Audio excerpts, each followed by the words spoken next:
in the last few years, graphene, of course, was very famous, but almost to beat graphene, we have, which is the mother of all graphitic forms, because you can make graphite out of it, nanotubes out of it, also buckyballs. It became famous because of this one frame.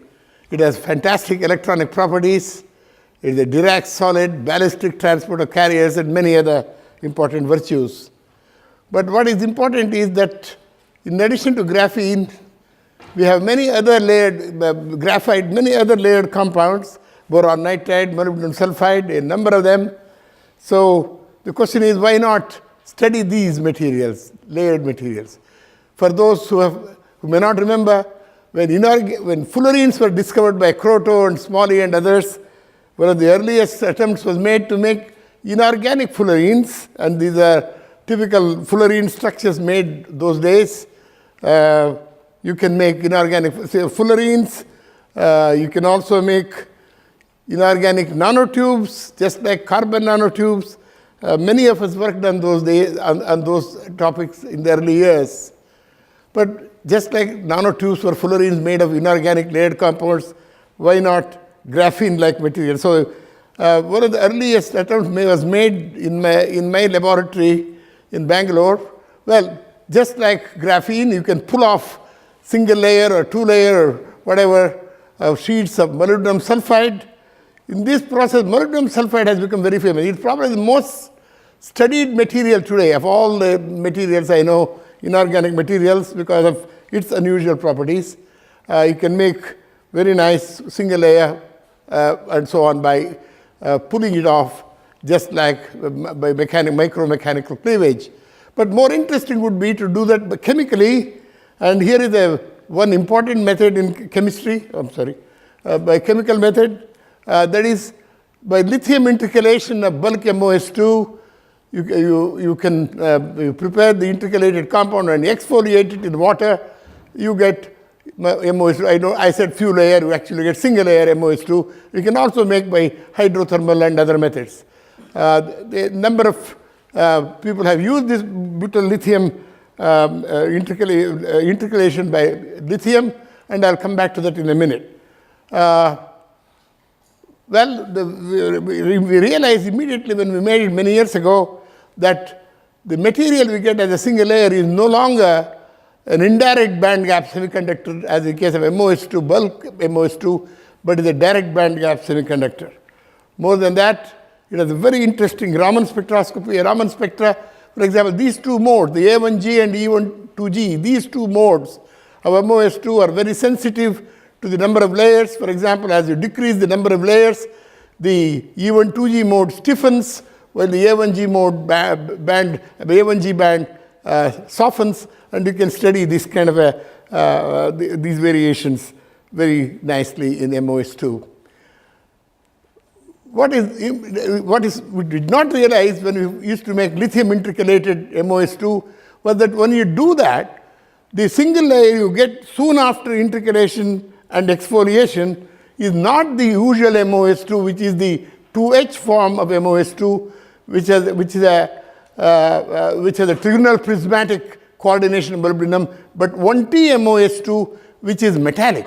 1T MOS2, which you get by lithium intercalation, has a hexagonal coordination of molybdenum, and you can see the Raman spectrum is very, very different. In fact, the only problem with 1T MOS2, it is not very stable. If you keep it slowly transformed to 2H MOS2, and in fact, it even has an intermediate T prime MOS2, which I will not be talking about today, but it is a very interesting phase to work on, 1T MOS2. Now, MOS2 has many properties. I will not be going through all that. It shows weak ferromagnetism like all nanomaterials because of the edges and so on. We have these edges, just like zigzag edges, just as in the case of graphene and all kinds of defects. You do get weak ferromagnetism in MOS2 and MOSE2. The most important properties of single layer MOS2 is this photoluminescence. One of the most important properties is photoluminescence. You get warping intensity. If you have a single layer MOS2, the stable 2H form, you get this you get this huge intensity in photoluminescence. Of course, the minute you make 2-layer or 3-layer bulk, you see, you lose that photoluminescence. And this direct band gap semiconducting property of MOS2 layer, monolayer, is the one that is responsible for this high quantum yield of photoluminescence of this. And this has been used, this indirect to direct band gap transition has been used by many people in sensing and many other applications. Now, another important thing is that people have made transistors. Unlike graphene, MOS2 has a band gap. You can usually make very nice transistors. One of the best transistors reported, of course, is this one, the first, the one by KISS, with very high, good mobility and good on-off ratio. We can make good transistors. In fact, we studied that as well. We found, for example, the hysteresis in MOS2 field effect transistors due to humidity, because if you use vacuum or dry air and make sure that it is insulated properly, you can get rid of the hysteresis. It is mainly because of trapping of charge induced by the absorption of water. These are all some of the properties of MOS2 that people have studied in the last few years. It also, MOS2 and MOSE2 also show very good radiation detection properties, and this also has been studied. It has also been used, MOS2 transistors, for sensing molecules. Several people have studied it. I only show one of the things done in my lab, but several other people have used the MOS2 transistors as molecule gas sensors. One of the most exciting properties, if you ask me, of a single layer MOS2 is the circular luminescence that shows. The absorption, what happens is in MOS2, because of the spin orbit splitting, the valence band of MOS2 is split at the K point, and you have two valleys, therefore the charge, the dynamics in the two valleys are different. The absorption of left and right circularly polarized light by these carriers in the two valleys is different because of the so-called valley-dependent selection rule. And because of this, a single layer MOS2 shows this fantastic circular luminescence. The minute you make bilayer, it goes away because the bilayer has a inversion symmetry. You should not have inversion symmetry, this tremendous characteristic of monolayer. So that way, the reason I'm quickly going through a whole bunch of properties is to show that the single layer MOS2 or even two-layer MOS2 has many properties, because the band gap can use it as transistor, a number of properties of this kind. And it has been used already in a number of studies. Lithium-ion batteries is one. People have used it and many other things. One property I've spent a few minutes on is MOS2 as for hydrogen generation, for photochemical hydrogen generation, for solar, if you like, solar photochemical hydrogen generation. Well, if you all know the redox potential of water, that 1.23 eV gap, you should you must circumvent that problem. So the conduction band minimum and the valence band maximum should really cross this little 1.23 gap. And CB, the conduction band has to be more negative than the reduction potential of the proton, and the valence band has to be more positive than the oxidation potential of water. So you can see the MOS2 zinc oxide, TiO2 come under this category, but molybdenum sulfide is ideal. You see, just both the conduction band minimum and valence band, they cross this 1 point redox potential of water very nicely, and we can use it in many ways.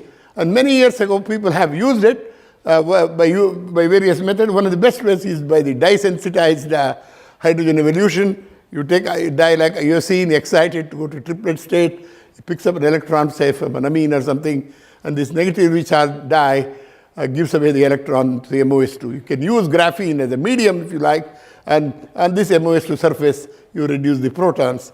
And we did a fair amount of work some time ago, published a paper in Angavanta at that time.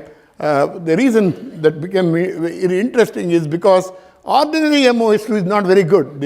As a hydrogen generator, you can see the photocatalysis, ordinary MOS2 is very little yield of hydrogen. But once you use something like a reduced graphene oxide as a medium to transfer the electrons, it's slightly improved. But if you hydrogenate it even more, highly hydrogenated, nearly 15-20% nitrogen in graphene oxide, reduced graphene oxide or graphene. You can put up to 15% very easily, and you can make the yield of hydrogen very high and the turnover factor also very high. After having found this, we said, why use a medium like graphene for transferring the electrons? Why not use a conducting MOS2? And here you start using 1T MOS2, which you could make by lithium intercalation. Of course, as I told you, it is unstable, but before it transforms to 2H phase, you can study the electron microscopy, diffraction, make sure that you have 1T MOS2. The minute we did that, the yield of hydrogen improved enormously. In fact, you can see 1T MOS2, instead of 8 or 10 millimores, we got 30 millimores of hydrogen per hour per gram with much larger turnover factor. The same experiment we did with 1T MOSU2 soon, and that was even better. It is probably one of the highest yields of hydrogen that any simple semiconducting material or metallic material sheets gives. This 1T MOSU2, 1T MOS2, if you remember, are both metallic. And of course, the 2H MOSU2 is no longer very good. Same with 2H MOS2 is not very good. This is the kind of work we did a couple of years ago. And then we said, well, if stable MOS2 is not very good, can we do something about coupling it with some other materials? So one of the things we did was, we did coupling reaction of MOS2 with various types of organic linkers using various Shonagoshira coupling and so on. And when we did that, these assemblies of MOS2 had much better, you can see these are all the characterization of the coupled MOS2 with either graphene oxide sheets or MOS2 with other MOS2 sheets. We could easily see the XRD pattern showing the gap between the layers. And when we did this, you see right away, we could improve even the stable MOS2 had a much higher surface area compared to the ordinary MOS2 sheets, and the MOS2 assemblies gave much better carbon dioxide absorption and things like that. And this MOS2 assemblies gave much better hydrogen activity. As you can see, the MOS2 fuel layer is 0.7 millimores. The minute you link it to another MOS2 layer, a much better yield of hydrogen, much improved, better turnover factor. So we just to see whether that assembly helps in any way. Since then, we did other things. As you know, in Nature, last couple of years, there are many papers in many other journals as well to show that carbon nitride, C3 and 4, is a very good material for photochemical and other types of hydrogen production. So we said, why not? And one of these papers in Nature also said, if only we can have C3 and 4 very close to MOS2 in some way, bonded to it and so on, it will be very nice. But what they did was a mixture of C3 and 4 MOS2. They did some improvement, but we decided to actually bond C3 and 4 to MOS2 by chemical bonds. You can do that by various kinds of coupling reactions. We also with graphene, and we prepared these materials with C3 and 4 with MOS2 or C3 and 4 with graphene oxide. And when we did that, we found the following results.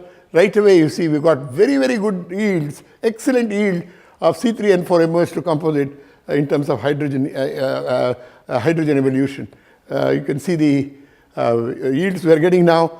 The mid-tech C3 and 4, link it with MOS2, something like 50 becomes 12,700. It is an enormous increase in hydrogen yield.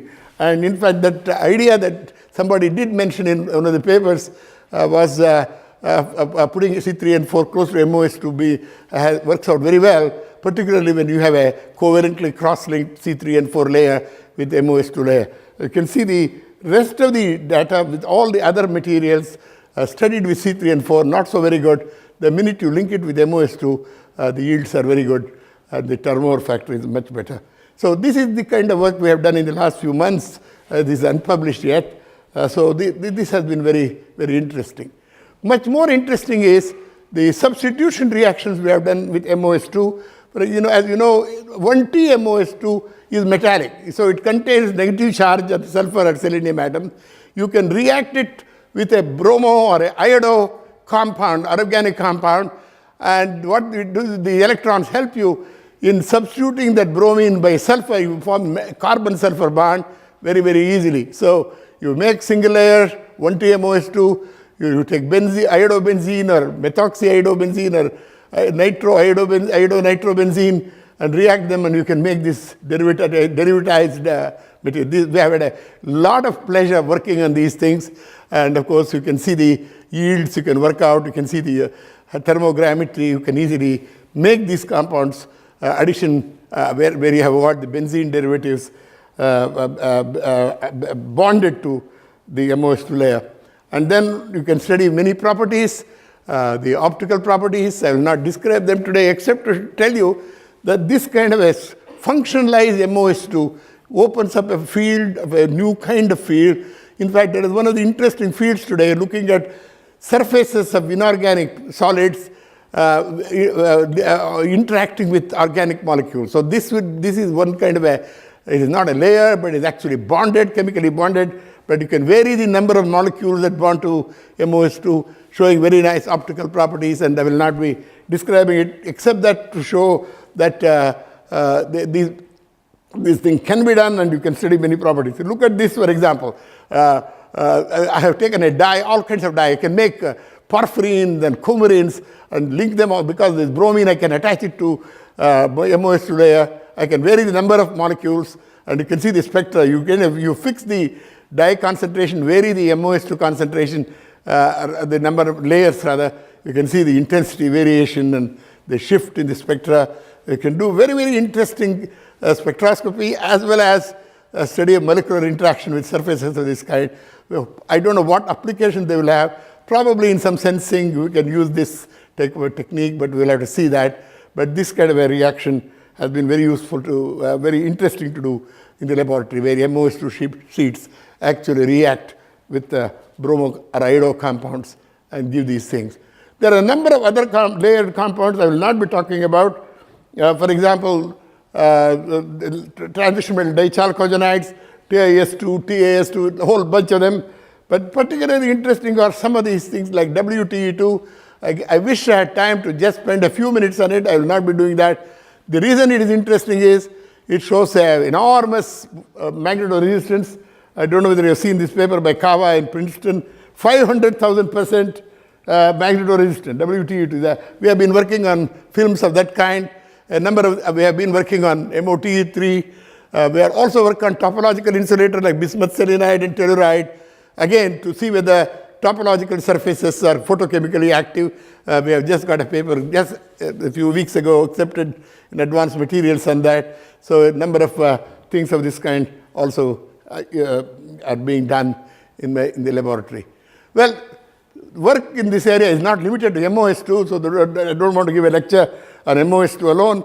Just to tell you, just to give a variety, gallium sulfide, gallium selenide, well-known materials, exactly like graphite. It looks like graphene, these layers, and you can make single layer or two-layer materials by just mechanical cleavage.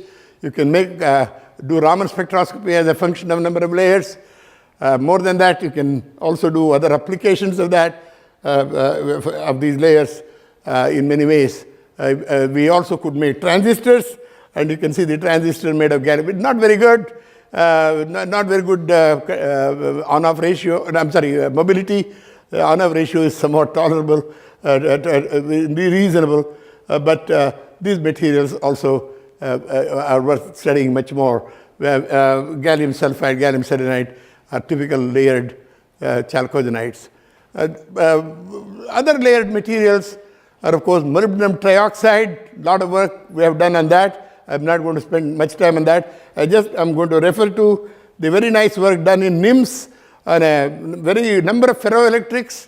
We have also done on Bi4, Ti312. We can make layers of these things, and very nice work done in NIMS where they take layers of these ferroelectric materials, use them as dielectric layers in various situations. What I will spend 2 minutes on is on a very important and exciting material, phosphorine. It's like graphene. If you take black phosphorus and you can make a solidification and ultrasonication in some solvent. You can get a layer of phosphorus, this phosphorine, very interesting material, because this is the typical Raman spectrum. It is not published. We've got some, I just showed one or two results because it's a very interesting work going on. But the question that we are trying to answer is phosphorine dopable? In other words, can you dope it, make it N-type, P-type? You can make it dope electrons or holes, just like graphene. Graphene, as you know, you can use a electron donor molecule, donate electrons, electron withdrawing molecule, you can donate holes, or electrochemically you can dope graphene. Can we do that with phosphorine? There are many papers on this. They're completely conflicting. One of the electrochemical doping work done said, well, you can only dope electrons but not holes. Well, some of them said you can't dope electrons. There's a bit confusion. So we have looked at this problem. We are looking at this problem in great detail. Well, you can make a graphene single layer. I just want to show you, you can make single layer. You can make a few layer graphene, a few layer phosphorine, just like graphene. Well, you can see one of the things we did was take a number of donors. One of the kind of experiments we have done is to look at the molecular interaction of, say, something like this is a donor molecule. You can see the chorinine tetracarboxylate. You can see what we find is there is not only an isobasic point, but the spectroscopy, the spectrum of this varies with the concentration of phosphorine.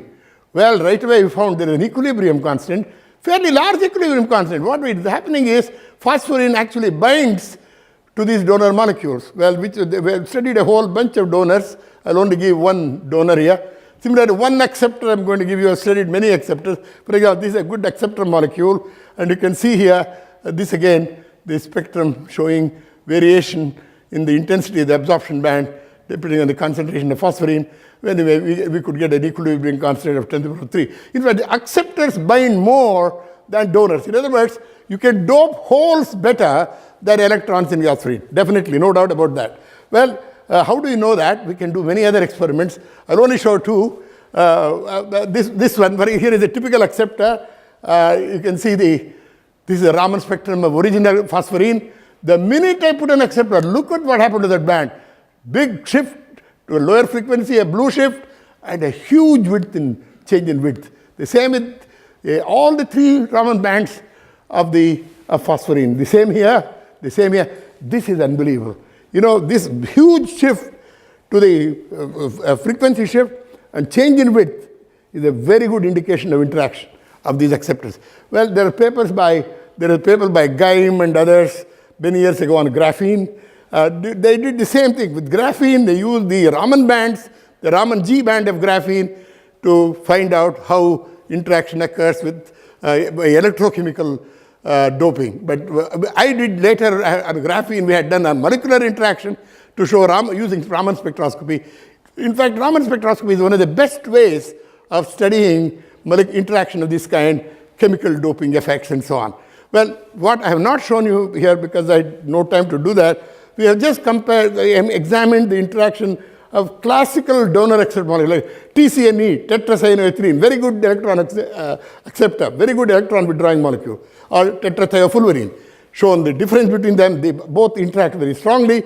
TCNE interacts better than TTF, so withdrawing electron is better than donating electron to phosphorine. But both interact, that is the main thing. So this is a very nice conclusion in the last few weeks, unpublished, so I just thought, I just put something before coming here in Bangalore. I'm sorry I don't have TCNE, TTF data. Because it's a very, very interesting problem to work on. Okay, I just added something because we have a chairman, wonderful chairman, whom I have known since he was a young boy. Well, he worked with a great friend of ours, Neil Bartlett, and I want to refer to that. Because of that, I'll show one or two slides. You know, boron nitride, I'm not going to talk about that. We have done a lot of work on boron nitride. Boron nitride, you can make single layer, various, some time ago, we showed how we can make boron nitride various ways. High temperature reaction, we have studied mechanical properties of boron nitride in composites and so on. And then what is interesting is more than, I won't talk, this is all boron nitride. I would like to spend 1 minute on what is known as borocarbon nitride. What is borocarbon nitride? One way of looking at it is nothing but insulating boron nitride domains with conducting graphene domains. It's one way of putting it. You have domains varying it. You can deposit laterally or vertically. Many people do that. Physicists do that. As a chemist, I don't like to deposit one on another. I want to make a chemical way. And in fact, those interested, there is a review of mine just coming out in this journal on borocarbon nitrides.